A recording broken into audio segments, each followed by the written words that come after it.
छलावा कभी पीछा नहीं छोड़ता। चाहे आप उससे कितनी भी दूर चले जाएं, चाहे कितना भी समय बीत जाए, आप भीड़ में छिप जाएं या किसी अंधेरे कमरे में खुद को बंद कर लें, अगर छलावी ने आपको देख लिया है ना, तो वो आपका पीछा तब तक करेगा जब तक उसका मकसद पूरा नहीं हो जाता। और आज मैं आपके लिए एक ऐसी ही कहानी लेकर आया हूं। ये कहानी हमारे एक सब्सक्राइबर की सच्ची कहानी है, दीपक जी, जिनके चाचा के साथ साल 1981 में कुछ ऐसा हुआ था जो बहुत भयानक था, और छलावा तब तक पीछा करता रहा था जब तक उसका मकसद पूरा नहीं हुआ था। तो दोस्तों, ये कहानी है बेहद ही खौफनाक और डरावनी। मेरा यकीन कीजिए, आपको भी अंदर तक डर लगेगा। तो हेडफोन लगा लीजिए, कमरे की लाइट्स ऑफ कर लीजिए, क्योंकि ये वक्त हो रहा है डरने का।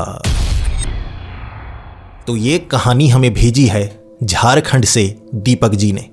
ये घटना है साल 1981 की। दीपक जी के एक चाचा हैं जिनका नाम है जयपाल। अब जयपाल जी के साथ साल 1981 में ये घटना घटी थी। अब सबसे पहले आपको बता दूं कि जयपाल जी कैसे हैं। साल 1981 यानी कि 1981 में वो यहाँ पर एक छोटी सी किराना दुकान चलाया करते थे अपने गांव में, और उनका दिमागी संतुलन ठीक ठाक ही था। कह सकते हैं कि वो पागल तो नहीं थे, लेकिन थोड़े भोले थे। यानी कुछ चीज़ें ऐसी थी जो वो सही से समझ नहीं पाते थे, लेकिन व्यवहार उनका ठीक ठाक था। इतना ज़रूर था कि कोई भी उन्हें बड़ी आसानी से बेवकूफ़ बना दिया करता था। जैसे गांव वाले दुकान पर आए और कोई अगर थोड़ा भोला है तो उसे बातों में घुमाकर किसी भी तरह से बेवकूफ़ बनाया जा सकता है। लेकिन जो जयपाल जी के भाई थे, यानी कि दीपक के पिता, वो फिर भी कभी कभी दुकान पर आकर बात को संभाल लिया करते थे। लेकिन जयपाल जी भोले थे तो लोग थोड़ा फ़ायदा उठा लिया करते थे। लेकिन जयपाल जी वो छोटी सी दुकान चलाया करते थे जो गांव में ठीक ठाक ही चलती थी, और कुछ लोग ऐसे थे जो जानबूझकर उधार ज़्यादा किया करते थे, ताकि अरे भोला है, इसे बातों में उलझाकर मुफ्त में सामान ले लेंगे। इधर उधर की बातें की और कुछ समय में जयपाल जी थोड़ा भूल जाया करते थे और इस बहाने से मुफ्त का सामान ले आए। और जब वो शाम के 6 साढ़े 6 बजे अंधेरा होने से पहले पहले दुकान बंद कर लिया करते थे। जैसा कि जयपाल जी के भाई ने कहा था कि अंधेरे में दुकान नहीं चलानी है, अंधेरे में कुछ भी हो सकता है, कोई सामान उठाकर ऐसे छिपा दे, तुम्हें कौन सा ज़्यादा पता लगेगा। तो जयपाल जी बात पूरी तरह से माना करते थे और 6 साढ़े 6 बजे वो दुकान बंद कर दिया करते थे। जिसके बाद थोड़ा बचपना था उनमें, बच्चों के साथ खेलना बहुत ज़्यादा पसंद था उन्हें। जब खुद बच्चे थे तो अपने हम उम्र के साथ खेला करते थे। अब उनकी उम्र 26-27 साल हो चुकी थी, तो अब जो 13-14 साल के या 16 साल के बच्चे थे उनके साथ खेलना उन्हें अच्छा लगा करता था।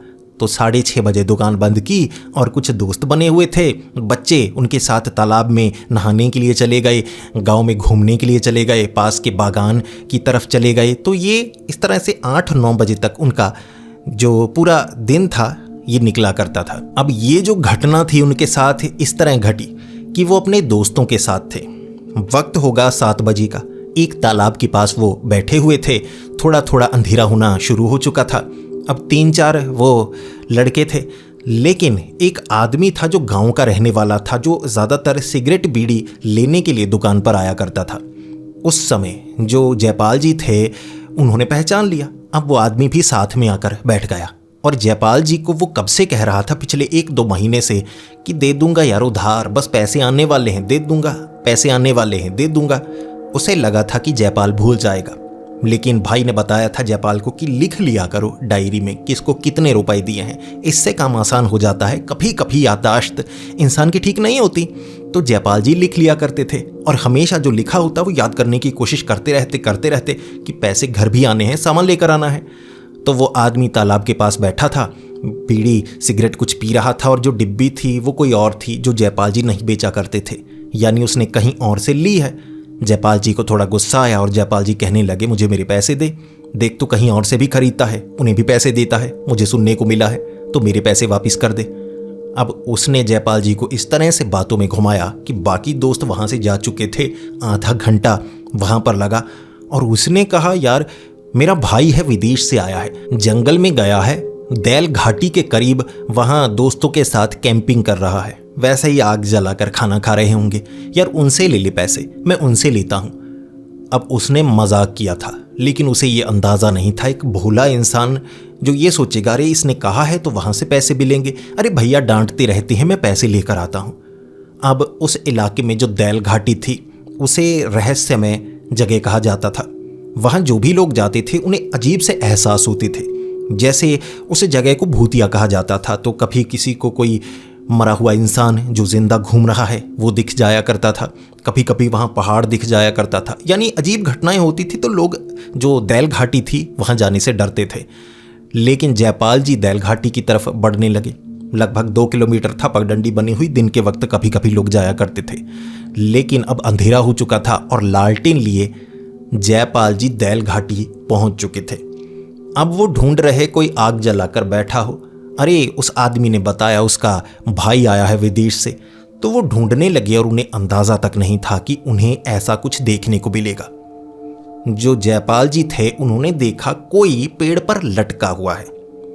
अब पेड़ पर कैसे लटका, जैसे फांसी का फंदा लगाया हो उसने।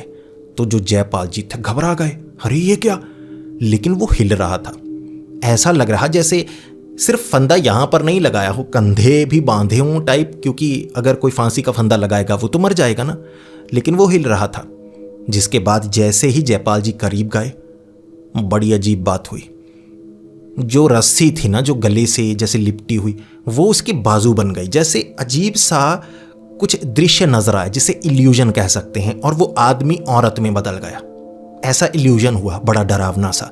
और जयपाल जी देख रहे, अरे ये रस्सी बाजू बन गई, अब वो लटका हुआ है, सर एक तरफ लटका हुआ है। अब जो पैर था, पैर पर सर निकल आया, यानी इल्यूजन महसूस होने लगा। अब इल्यूजन ऐसा था कि जयपाल जी घबरा गए। अरे सर ऊपर है या नीचे है, पैर किस तरफ है, अरे सर किस तरफ है। जयपाल जी ऐसे घबराए कि भागने लगे। और भोले थे, उन्हें ये नहीं समझ में आया अरे इस तरफ भागना है, मैं इस तरफ से आया हूं। वो उस तरफ भागने लगे जिस तरफ घना जंगली इलाका था दैल घाटी का। और उसे भूतिया जगह तो चलो दैल घाटी पूरी को कहा जाता था, लेकिन उस तरफ पानी रुकता था और कभी कभी बारिश का पानी रुक जाया करता। तो जैसे नदी बन जाती है ना बारिश के पानी वाली, तो वहाँ कई लोग बह चुके थे काफ़ी समय पहले। तो कई लोगों की वहाँ मौत हो चुकी थी।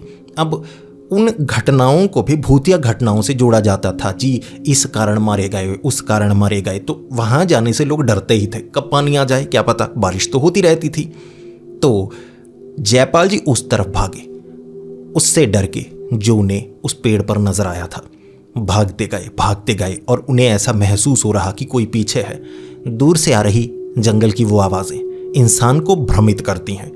जयपाल जी को भी वो आवाज़ें भ्रमित कर रही थी।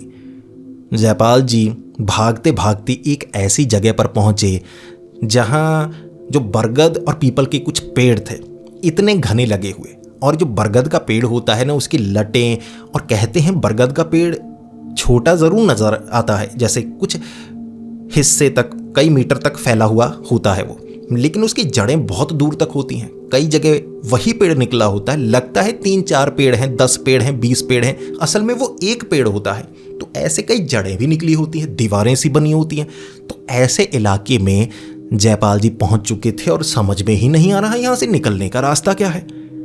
जैसे किसी ने उन जड़ों को, उन लटों को पकड़ पकड़ कर गांठ बांधी हो, वो जगह बनाई हो, और जयपाल जी ऐसी जगह फंस गए। अब जिस जगह वो गिरे थे ना, अंधेरे में लालटेन गिर गई नीचे। भाई लालटेन गिर गई, टूट गई। उस जगह कुछ पत्तियां पड़ी थी, उन्हें आग लगी, लेकिन आग बढ़ नहीं सकती थी क्योंकि वहां पर पत्तियां थी, आसपास कुछ और जलने वाला नहीं था। फिर जयपाल जी ने लालटेन उठाने की कोशिश की। लालटेन जो कि टूट चुकी थी, अब ज़्यादा कुछ वो कर नहीं सकते थे। आग जो पत्तियों के पास लगी हुई, और पास में जो जड़ें थी ना, अब जड़ें ऐसे गुफा की तरह बनी हुई। तो आवाज़ें आ रही, उन्होंने छिपने की कोशिश की। तो वो जो गुफा थी ज़्यादा चौड़ी तो नहीं थी, इंसान आसानी से घुस सकता था। तो उसमें घुसे, अंदर देखा कुछ चमकता हुआ। उन्हें अंदाज़ा तक नहीं था वो क्या चीज़ है। वो एक पत्थर था जो पारदर्शी था, ऐसा लगा जैसे पत्थर के अंदर लाइट लगी हो। उन्हें लगा ये रोशनी वाली कोई चीज़ है, मैं इसे पकड़ता हूँ, इससे कुछ नज़र आएगा, लालटेन तो बुझ जाएगी, यानी कि टूट चुकी है, उसमें आग तो लगेगी नहीं, पत्तियों की आग है वो बुझ जाएगी। तो उन्होंने वो पत्थर को उठाया। पत्थर को जब हाथ में लिया, कोई जादू था उस पत्थर में। अब जयपाल जी, जैसा मैंने आपको बताया, वो भोले थे, पागल नहीं थे, भोले थे, समझदारी कम थी उनमें, बच्चों जैसा थोड़ा दिमाग रह गया था, बात माना करते थे, लेकिन चालाकी नहीं थी उनमें। दिमाग इतना तेज नहीं चलता था कि ऐसी समझदारी वाली बात को वो खुद कर सकें या दिमाग से सोच सकें। तो पत्थर को हाथ में पकड़ा, उनका सर फटने को आ गया। ऐसा लग रहा था जैसे सर में बहुत ज़्यादा दर्द हो रहा हो, वो चीखने लगे थे। और इसके बाद जब पत्थर को पकड़े उस जगह से वो बाहर निकले ना, अब उन्हें लगा दर्द वैसे ही हो रहा होगा, लेकिन वो एक झटका था। उस झटके से उन्हें सब कुछ अलग तरह से नजर आने लगा। वो चमत्कारी छलावे का पत्थर था। अब उस पत्थर ने भोले जयपाल जी को एक साधारण जयपाल जी में बदल दिया, या कह सकते हैं थोड़े इंटेलिजेंट जयपाल जी में बदल दिया था। उनका दिमाग खुलने लगा और फिर उन्हें घबराहट हो रही। अरे ये कैसी बेवकूफ़ी कर रहा था मैं, मुझे उस तरफ जाना था, मैं इस तरफ क्यों आया? अरे ये गलती कर दी, मैं मारा जाऊंगा। सही तरह से वो सोच रहे थे, जिसके बाद जो जयपाल जी थे वापस उन्हीं रास्तों से निकलने लगे। क्योंकि अब सही से सोच पा रहे तो उन्होंने भागना जारी रखा कि मैं रुकूंगा, कोई मुझे पकड़ सकता है, मैं रुकूंगा, वो जो अजीब सी चीज़ थी, क्या हो सकती है, छलावा, भूत प्रेत, कुछ भी, मुझे पकड़ेगा, मुझे मारेगा। अब समझदारी आ गई थी, वो भागे। सांस चढ़ रही थी तो रुक रहे थे सांस लेने के लिए, लेकिन इस तरह से किसी ने उनका पीछा किया होगा। लेकिन अब एक बड़ी काम की चीज़ की थी उन्होंने। पत्थर पकड़ा था जिससे हल्की फुल्की रोशनी निकल रही थी, लेकिन उन्होंने एक लकड़ी ली थी जिसे जला लिया था। अब उस आग से लकड़ी को जलाया था मशाल की तरह। अब आग जलाकर वो भाग रहे। अब जगह जगह लकड़ियां, पत्तियां जो मिल रही उन्हें आग लगाते और पकड़ते, ताकि आग से मुझे दिखे मैं भाग रहा हूं, आग बुझ ना जाए। अब इसी में जो उनके पीछे था वो छलावा था, और छलावे की एक कमजोरी होती है आग। जहां आग है तो छलावे ज्यादा करीब नहीं आते, जलने से छलावे भी डरते हैं। तो वो जो छलावा था, जिसके बारे में जो जयपाल जी थे उन्हें पता तक नहीं था, छलावा पीछे छूट गया आग के कारण, क्योंकि जगह जगह आग लग रही थी। तो वो वहां से निकल आए, गांव में पहुंचे। रात का वक्त था, ज्यादा नहीं 1 घंटा बीता होगा। तो गांव में पहुंचे, घर पहुंचे, पत्थर को छिपा लिया। जो जयपाल जी थे वो बताना नहीं चाहते थे अपने भाई को कि ये कांड करके आए हैं। दिमाग अब काम कर रहा, भोले थे, सब कुछ बता दिया करते थे। अब दिमाग काम कर रहा, अरे मुझे तो डांट पड़ेगी, बताऊंगा नहीं, मुझे फंसाया उस आदमी ने, उसे तो बाद में बताऊंगा। तो पत्थर उन्होंने क्या किया, वो गांव में पहुंचे तो सबसे पहले दुकान में पहुंचे। दुकान खोली और दुकान का जो फर्श था ना, वहाँ कच्ची टाइल्स टाइप लगाई हुई थी, जैसे टाइल होती है ना, कई जगह वैसे रखी हुई थी मिट्टी के ऊपर, तो सीमेंट से जोड़ी नहीं गई थी। एक टाइल उठाई, मिट्टी निकाली, वहाँ लगा दिया पत्थर। पत्थर को टाइल के नीचे इस तरह से उन्होंने गाड़ दिया था कि कोई ढूंढ ही नहीं सकता। जिसके बाद जो जयपाल जी थे घर पहुंचे, डांट पड़ी, अच्छी खासी डांट पड़ी। अब डांट भी भाई से ऐसे पड़ती थी जैसे किसी बच्चे को पिता से डांट पड़ती है ना, बीच बीच में 2-4 चमाटे पड़ जाया करती थी। बड़े हो गए थे दिमागी तौर पर, बच्चे ही थे, ये सब मानते थे। लेकिन अब जयपाल जी अलग थे। तो भाई ने थोड़े थप्पड़ मारे तो जयपाल जी कहने लगे, भाई अब मारो मत, जानता हूं मैंने गलती की है और इस गलती की सज़ा मुझे मिलनी चाहिए, लेकिन मुझे गलती का एहसास है और ये गलती दोबारा नहीं होगी, कभी नहीं। पूरा जो परिवार था ना ऐसे मुंह खोल के देख रहा। जयपाल, ये तुम किस तरह से बोल रहे हो? क्या कुछ पढ़कर आए हो? क्योंकि ऐसे समझदारी वाली बात जयपाल जी कर रहे हैं, सब हैरान थे। और उसके बाद जयपाल जी बदल चुके थे। अब जयपाल जी अगले दिन से दुकान पर जाने लगे। ना सिर्फ परिवार वाले हैरान थे, बल्कि दुकान पर जो ग्राहक आते वो हैरान थे। कुछ बातों में घुमाया करते, अरे ऐसा करो 10 अंडे दे दो। अब जयपाल जी कह दिया करते इतने बन रहे हैं, तो सामने वाले कहते अरे नहीं नहीं, देखो 9 का हिसाब लगाओ, देखो ये 10वां अभी नहीं लेना है, ये बाद में लेना है, 9 का हिसाब लगाओ, अब 10वां भी जोड़ लो, कितने हुए? अरे 9 का हिसाब लगाया। ऐसे पागल बना दिया करते थे। 10 ले जाया करते, 8 के पैसे देते। लेकिन अब जो जयपाल जी थे ना, कोई चालाक कितना भी हो, जयपाल जी को बेवकूफ़ नहीं बना पा रहा। वो हैरान, अरे जयपाल क्या हुआ, सर पर चोट लगी, तुम तो ठीक ही हो गए। घर वाले भी खुश थे कि जयपाल जी का दिमाग अब ठीक हो गया। अचानक पता नहीं कहाँ गए, क्या हुआ, ठीक हो गए। अब जो जयपाल जी थे वो ना सिर्फ ठीक हुए थे बल्कि उनका दिमाग पहले से बहुत तेज हो चुका, साधारण लोगों से तेज हो चुका। तो जयपाल जी घर आते अपने भाई को कहते, भैया सामान बहुत कम है दुकान पर, इससे हमें क्या फायदा होगा। 10 चीजें रखी हैं, 10 बिक जाएंगी तब भी उसमें से सिर्फ 2 रुपए 3 रुपए का फायदा होगा। 50 चीजें रखते हैं, अब उन चीजों को रखते हैं जो आसपास के गांव में भी नहीं है। अब इश्तिहार लगाएंगे तो वहां से भी ग्राहक आएंगे। अब ऐसी समझदारी वाली बात भाई ने सुनी और भाई ने तो गले से लगा लिया, तुम बदल गए, अरे तुम भोले नहीं रहे। जयपाल जी भोले नहीं रहे थे बल्कि बहुत ज्यादा चालाक हो गए थे, लेकिन साफ मन के, ऐसा नहीं किसी के साथ चालाकी करते, मतलब जैसे कहते हैं ना तेज दिमाग लेकिन शरीफ, तो ऐसे थे।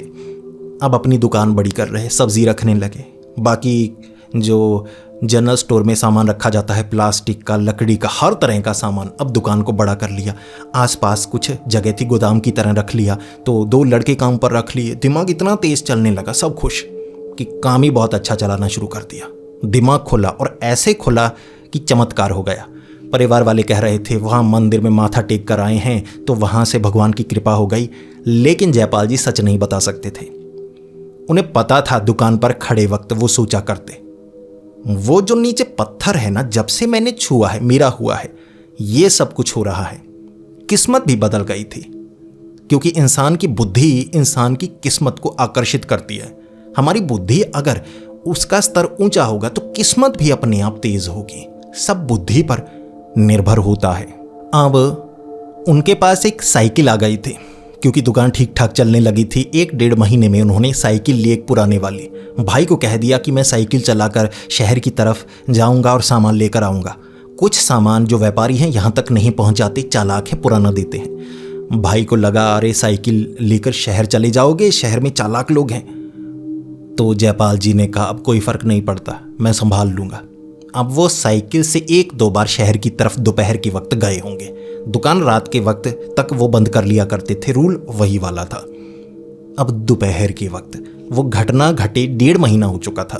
दोपहर के वक्त साइकिल से वो उस बीहड़ से निकलकर शहर की तरफ जा रहे। शॉर्टकट था, उन्हें लगा यहाँ से निकलता हूँ। अब ये इलाका उस जंगली इलाके के पास का था। जो जयपाल जी थे साइकिल चलाकर जा रहे और उन्होंने महसूस किया कोई पीछे है। जब पीछे मुड़कर देखा, एक कुत्ता उनका पीछा कर रहा था। एक काले रंग का कुत्ता था, पूरा काला, जैसे आंखें भी काली हों। अब धूप भी बहुत ज़्यादा थी तो उन्होंने साइकिल चलाना शुरू कर दिया। कुत्ता भौंक रहा और पीछा कर रहा। तो जयपाल जी को लगा कि जब कुत्ते भौंकते हैं, पीछा करते हैं, तो हम अगर रुक जाएं तो उन्हें एहसास होता है ये रुक गया तो कुत्ते भाग जाते हैं। तो उनका दिमाग चला ऐसे, मैं रुकता हूँ वरना ये भौंकता रहेगा, पीछा करता रहेगा, मुझे साइकिल चलाने में परेशानी हो रही है। और कुत्तों को जब पता लग जाए कोई भाग रहा है तो टांग पर काटते हैं। तो उन्होंने साइकिल रोकी, उन्हें लगा था वो भाग जाएगा। अब वो कुत्ता भरी दोपहर में भागा नहीं, वहां बैठ गया। जयपाल जी की आंखों में एक टक लगाए देखे जा रहा। जयपाल जी ने पत्थर उठाया, भाग भाग, मारना नहीं चाहते थे, दयालु थे, लेकिन कुत्ता भाग नहीं रहा, ना काट रहा। जयपाल जी को एहसास हुआ कुछ गड़बड़ है, कुछ तो गड़बड़ है। तो जयपाल जी जल्दी से साइकिल पर बैठे कि निकलो, कुछ अलग है इसमें। फिर उन्होंने जब साइकिल चलानी शुरू की तो पीछे से वो जो कुत्ता था, अब देखिए कुत्ते का शरीर और कुत्ते का पंजा, साइकिल को कुत्ता पकड़ नहीं सकता, मुंह से पकड़ सकता है, पंजे से थोड़े ना पकड़ेगा। तो वो जो कुत्ता था उसकी एक जो बाजू थी या कहें एक टांग थी वो इंसानी हाथ में बदली, जिसने पीछे साइकिल की जो तार है वहां से ऐसे पकड़ लिया। अब जो जयपाल जी थे वो साइकिल चलाने की कोशिश कर रहे, साइकिल नहीं आगे बढ़ रही, तो देखा भाई उसने हाथ से पकड़ा है, ऐसे हाथ से साइकिल को। जयपाल जी का दिमाग घूम गया कि क्या चीज थी। वो समझ गए छलावा जो जंगल में था उसने पीछा किया था, ये वही है। जिसके बाद जो जयपाल जी थे वो घबराए, साइकिल छोड़ी, फिर वो पीछे गिरे हुए। उन्हें पता था आग से छलावे को दूर किया जा सकता है, लेकिन धूप में मैं आग कहाँ से लेकर आऊं, आग कहाँ से ढूंढूं। अब वो कुत्ता इंसान में बदल गया, नीचे का धड़ कुत्ते की तरह थोड़ा बड़ा, जैसे कोई भालू या कोई जानवर, ऊपर धड़ इंसानी था, रूप बदला डराने के लिए। जयपाल जी सहम से गए, जिसके बाद अब उस छलावे ने कहा मेरा पत्थर मुझे वापस दो। साफ शब्दों में उसने कहा था। और जयपाल जी का दिमाग 1 मिनट में चल गया। पत्थर तो इसका था। उस पत्थर के कारण मेरा दिमाग सही से काम कर रहा है। पत्थर का चमत्कार, मेरी किस्मत भी तेज हो गई है, बुद्धि भी तेज हो गई है, सब कुछ बढ़िया हो रहा है। अरे पहले तो दिमाग काम नहीं करता था। पत्थर तो नहीं दे सकता मैं। तो जयपाल जी ने क्या किया, भागना शुरू कर दिया। वो जयपाल जी के पीछे था, नुकसान नहीं पहुंचा रहा, वो अपना पत्थर मांग रहा था। जयपाल जी वहां से भागे और इतने चालाक थे, कहीं ना कहीं से आग जलाने का तरीका उन्होंने ढूंढ लिया। या तो माचिस होगी या किसी तरीके से आग लगाई, पत्तियों वत्तियों कागज को आग लगाकर आग पकड़ी तो छलावा भागा। घूम कर आए, साइकिल ली और निकले वहां से। शहर पहुंचे और सबसे पहले दुकान का सामान तो लेना ही था, कुछ ऐसा लिया जिससे आग जलाई जा सकती थी। इन रास्तों से गुजरना तो है, छलावा पीछा भी करेगा। उसे दूर करने के लिए मुझे ऐसी चीज़ चाहिए जिसमें आग हो, आग जलाई जा सके। तो उन्होंने माचिस की डिब्बियाँ, मोमबत्ती या कुछ ऐसा जिससे ज़्यादा आग लगे, भड़के, अगर वो मेरे सामने आ जाए मैं आग लगा सकूं, ये चीज़ें खरीदी। और फिर शाम के वक्त वापस आए। छलावा नज़र नहीं आया। उन्हें लगा था शाम के वक्त वो हमला करेगा। अब मैं अकेला हूँ, कर क्या सकता हूँ, लेकिन छलावा नज़र नहीं आया। अब छलावा भाग चुका था।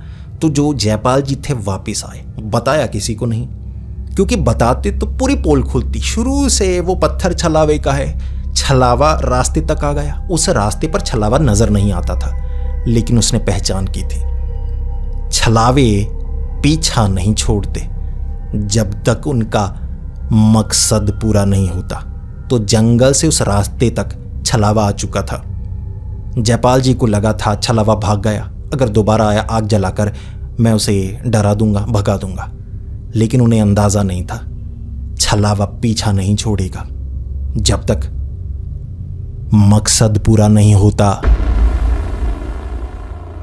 उसके लगभग 20-25 दिन तक कभी कभी साइकिल से उन्हें उस रास्ते से जाना पड़ता। और जो जयपाल जी थे घबराए घबराए से रहते। अब कोई खतरा है, सामने आ ही जाए तब इंसान उसे लड़ेगा, लेकिन एक जो बात है इंसान को खाई रहती है, पता नहीं कोई कहाँ से आ जाए, होता है ना, ये सोच सबसे खतरनाक होती है। खतरा है तो सामने आ जाए, भाई लड़े मरे जो होना है हो जाए, लेकिन यही नहीं पता हमला कब होगा, किस समय होगा, कहाँ होगा। तो इंसान का दिमाग चलता है, यहाँ तो नहीं, वहाँ तो नहीं।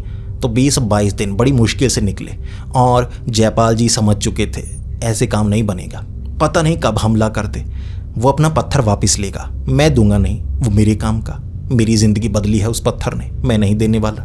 क्या पता उसमें और क्या ताकत हो, वो ढूंढ निकालूंगा समय आने पर। अभी वो टाइल नहीं निकालनी है, नीचे है पत्थर, किसी को पता ना चले। तो जयपाल जी ने साइकिल से जाना छोड़ दिया। अगले 1-1.5 महीने तक वो बस से जाने लगे। अब सुबह सुबह बस से जाते, सामान लेकर आते, बस से शाम के वक्त वापस। अब ज़्यादा सामान लेकर आते, दुकान बड़ी कर ली थी।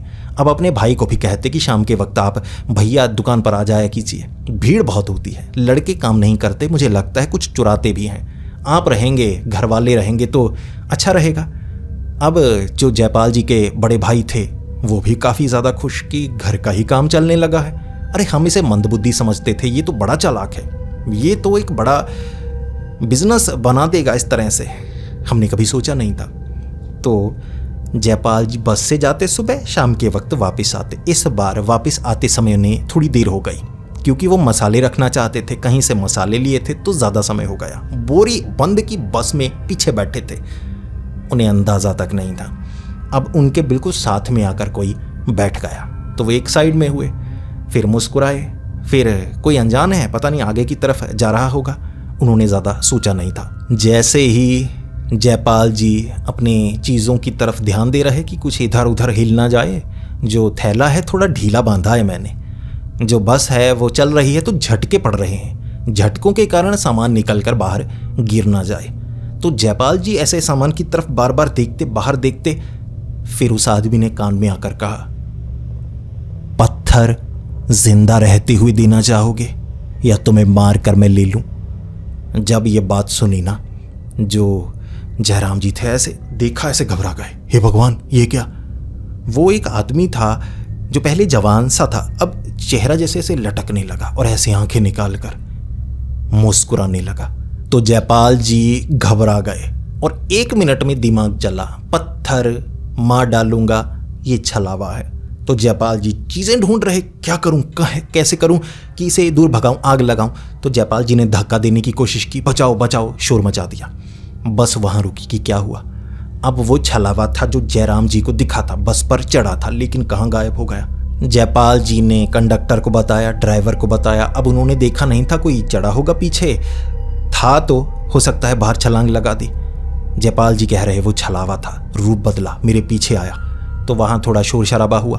कुछ सवारी थी जो आगे बैठी थी, तो उन्होंने कहा कि चुप करके बैठ जाओ, ऐसा कुछ नहीं है, तुम तो बाकी जो पैसेंजर है उन्हें डरा रहे हो कि ऐसे बस में छलावा आ गया, इससे तो बस में लोग कम चढ़ेंगे कि इसमें छलावा आता है। तो कंडक्टर और ड्राइवर ने मिलकर थोड़ा डांटा। जयपाल जी ये समझ चुके थे यहाँ ज़्यादा बोलने का कोई फ़ायदा नहीं है, मुझे निकलना होगा। घर पहुँचे और अपने परिवार को क्या बताते, क्योंकि वहाँ तो जो पुल पट्टी थी पूरी खुल जाएगी। तो सोच में पड़े, करूँ तो क्या करूँ, ये तो मुसीबत बढ़ती जा रही है। छलावा अपना पत्थर चाहता है लेकिन करीब आता है, भीड़ के कारण या किसी और कारण भाग जाता है, क्योंकि खतरा उसे भी है। एक को तो चलो छलावा संभाल सकता है, कमज़ोर होता है, लेकिन अगर ज़्यादा लोग आ जाएं तो छलावा मुसीबत में पड़ सकता है। उस दिन किसी और रूप में वो वहाँ से बस से निकल गया था, अगर पकड़ में आता तो मुसीबत हो जाती। लेकिन हो सकता है किसी सुनसान जगह अकेले में वो कुछ कर दे, धमकी देकर गया है, मार भी सकता है और पत्थर मार कर भी ले सकता है। लेकिन अब तक रुका हुआ क्यों था? पत्थर लेना चाहता तो दुकान पर आकर टाइल उठाकर पत्थर ले सकता था, मुसीबत नहीं। उसे पता ही नहीं है पत्थर कहाँ है, वो सिर्फ मुझसे जान सकता है कि उसका पत्थर कहाँ है, तभी तो मेरे पीछे पड़ा है। मार मुझे नहीं सकता, बिना पत्थर लिए नहीं मार सकता। तो जयराम जी खुश थे कि अभी भी जो ताकत है वो मेरे हाथ में है, उसके हाथ में नहीं है। फिर जो जयपाल जी थे वो बड़ा ध्यान देते, वो बस में दिन के वक्त ही निकलते, भीड़ में रहते, और उन्हें लग रहा था भीड़ में रहूँगा तो बचा रहूँगा, तो वो भीड़ में ही रहते। लेकिन कभी कभी बस स्टैंड से वापस आना पड़ता। और एक शाम जो जयपाल जी थे दुकान पर, 6:30 से 7 बजे का वक्त हो गया था। आसपास गांव वाला कोई नहीं था। एक ग्राहक आया जो गांव का नहीं लग रहा था। अब जो जयराम जी थे थोड़ा पीछे थे, दुकान थोड़ी लंबी हो चुकी थी, थोड़ा पीछे थे। वहाँ से आगे आए कि कोई आया है। जयपाल जी ने कहा, जी आपको क्या चाहिए, आप गांव के नहीं लगते। उसने कहा, नहीं नहीं, मैं नया आया हूँ, अभी अभी मुझे पता लगा यहाँ तो दुकान भी है। जयपाल जी ने कहा, जी जी ज़्यादा समय नहीं हुआ, लेकिन आपको क्या चाहिए? उसने कहा, मेरा पत्थर। कहाँ है? कब से ढूंढ रहा था तुम्हें, पता ही नहीं लग पा रहा था कहाँ रहते हो, अब पता लग गया। दो, मुझे मेरा पत्थर दो जो तुम चुरा कर लेकर आए हो। जयपाल जी ऐसे घबरा गए, हे भगवान, ये तो दुकान तक आ गया, घर तक भी आ सकता है, फिर मैं क्या करूँगा? तो जयपाल जी घबराए, उन्होंने शटर नीचे की तरफ कर दिया और फिर चीखे, चिल्लाए। अब आसपास गांव तो था, उस समय वहाँ गांव वाले नहीं थे, लेकिन आवाज़ सुनी तो भाग कर आ गए। जयपाल जी ने कहा, चोर चोर चोर, ऐसे ही चोर कहा तो गांव वाले कहने लगे, किस तरफ भागा? ढूंढ तो कोई पाया नहीं। असली बात जयपाल को पता थी कि वो एक छलावा है। अब जयपाल जी ने गांव वालों को ये कह दिया कि ऐसे कोई चोर उचक्का आ सकता है, चोरी कर सकता है, तो दुकान के आसपास गांव वाले रहने लगे। लेकिन असलियत का जयपाल जी को भी पता था कि छलावा पीछा नहीं छोड़ रहा, चाहे जो कर लो, कभी ना कभी मैं उसके हत्थे चढ़ जाऊंगा, तो क्या करूं, किससे जानूं? तो जयपाल जी के पास और कोई रास्ता नहीं था, तो वो टाल रहे थे, होनी को टालने की कोशिश कर रहे थे, क्योंकि किसी से चुराई गई चीज़ उसकी ही होती है, जिसने चुराई हो उसकी नहीं हो जाती। असली हकदार वही है जिसने कमाया हो, चुराने वाला कभी हकदार नहीं होता। जयपाल जी को इतना भी पता था, शरीफ थे, किसी को बुरा भला नहीं बोलते थे। अब चालाकी आ गई थी, या कह सकते हैं इंटेलिजेंस आ गई थी, उसके बावजूद बुरी चीज़ नहीं करते थे। इसके सिवा ये जो चीज़ चुराई थी, बस यही था उनकी ज़िंदगी का पाप, वरना वो भूले ही थे और कुछ नहीं करते थे। तो मन ही मन ये बात उन्हें खाई जाती कि पत्थर लेने के लिए वो आएगा, मैं इस होनी को कैसे टाल सकता हूँ, ये चीज़ उसकी है, वो कभी ना कभी लेकर जाएगा, लेकिन पता लगने नहीं दूंगा। तो जयपाल जी ने एक और चालाकी दिखाई। वो दिन के वक्त ना आसपास थोड़ी जैसे भट्टी बनाई थी जिसमें आग जलाई होती, तो आग के बीच लकड़ी डाल लिया करते, वैसे ही आसपास आग जलाई रखते। गांव वाले पूछते, बड़ा भाई पूछता, जयपाल जी कहते ये जो अपशगुन है उसे टालता है। कोई समझ नहीं पा रहा था। अब इतने में 6-7 महीने बीत चुके थे।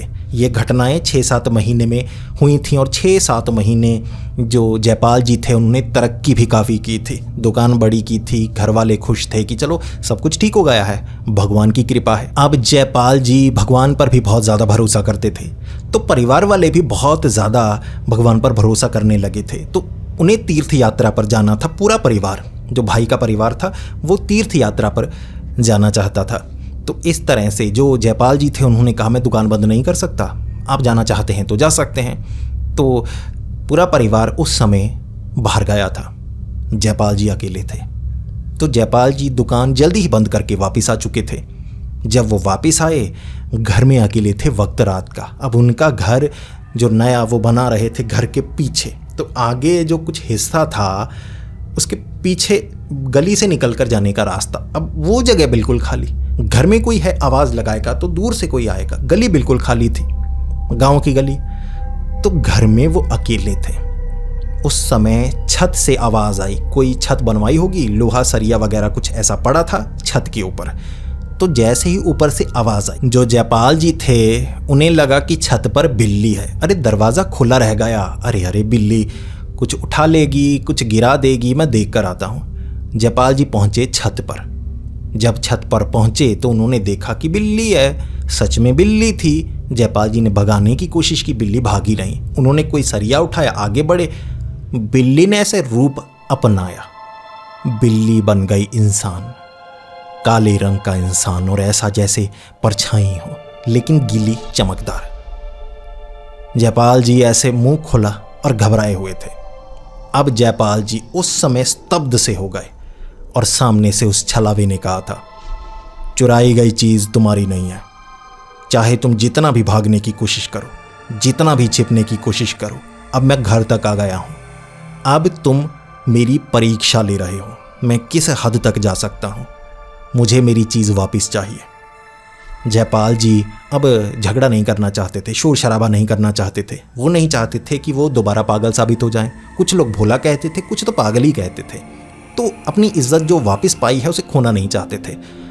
जयपाल जी ने कहा वो मेरा है, अब वो मेरा हो चुका है, मैं उसके बिना ऐसा बनकर नहीं रह सकता, वो मेरा है। वो छलावे ने भी अब चोट पहुंचाने की कोशिश की, थोड़ा जख्मी किया, तो जयपाल जी को हार माननी पड़ी।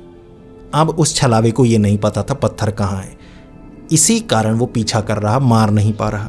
तो जयपाल जी ने सौदा किया। उस छलावे ने कहा था मुझे मेरा पत्थर वापस दे दो, मैं तुम्हें छोड़ दूंगा और तुम दोबारा उस जंगल में नहीं आओगे, मैं तुम्हें चोट नहीं पहुंचाऊंगा। जयपाल जी के पास और कोई रास्ता नहीं था, तो जयपाल जी उसे रात के वक्त दुकान लेकर गए कि मैंने वो चीज़ को दुकान पर रखा है। छलावा भी एक जानवर के रूप में वहां तक पहुंचा, किसी को पता नहीं लगा। अब उस छलावे ने कहा था तुम जितना भी छिपोगे अगली बार मैं मार डालूंगा, क्योंकि अब ज़्यादा समय मैं दूर नहीं रह सकता, जो मेरी है वो मेरी है। तो जयपाल जी ने दुकान खोली, टाइल निकाली, पत्थर निकाला और कहा ये तुम्हारा है, मुझे माफ़ कर दो, मैं भी मजबूर था, मैं भूला हूँ, इसने मुझे कुछ ऐसा दिया जो मेरे लिए बहुत ज़रूरी था।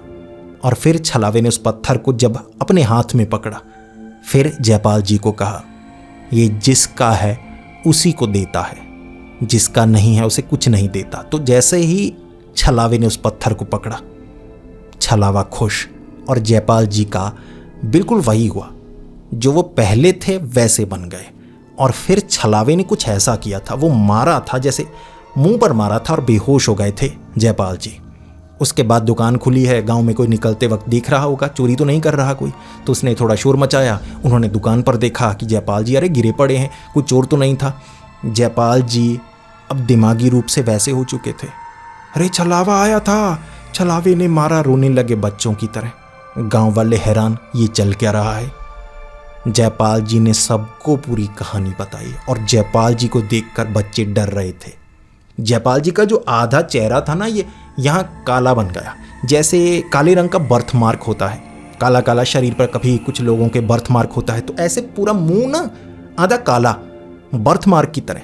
कोई बीमारी नहीं थी ये, ये जैसे शरीर के अंदर टैटू कर दिया हो किसी ने, ऐसे काला आधा चेहरा। और इसके बाद जब तीर्थ से वापस परिवार पहुंचा तो परिवार ने हालत देख ली कि जयपाल जी बिल्कुल वैसे ही हो गए जैसे पहले हुआ करते थे।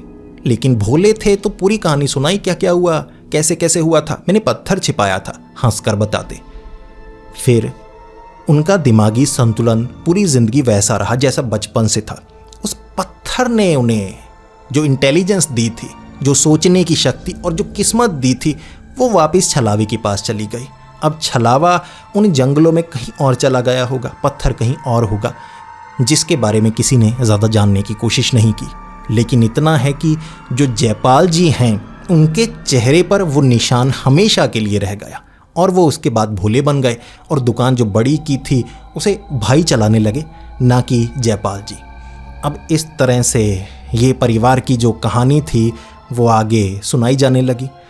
दीपक जी के पिता जो कि जयपाल जी के भाई हैं, उन्होंने ये कहानी घर में सबको सुनाई और दीपक जी ये खुद बताते हैं कि उनके जो चाचा हैं ना, अभी उनके चेहरे के ऊपर वो निशान है जो ताउम्र उनके चेहरे पर रहेगा।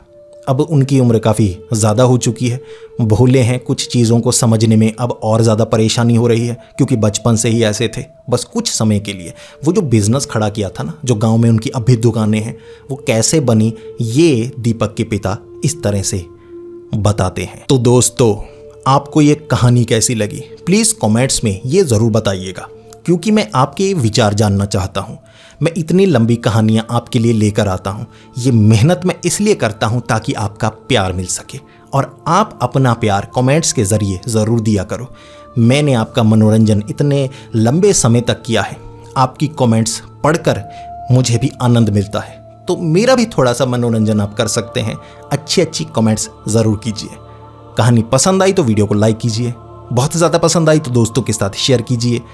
ऐसी ही कहानियाँ सुनने के लिए हमारे इस चैनल को सब्सक्राइब कर लें। तो मिलते हैं अगली वीडियो में, तब तक के लिए डरते रहें।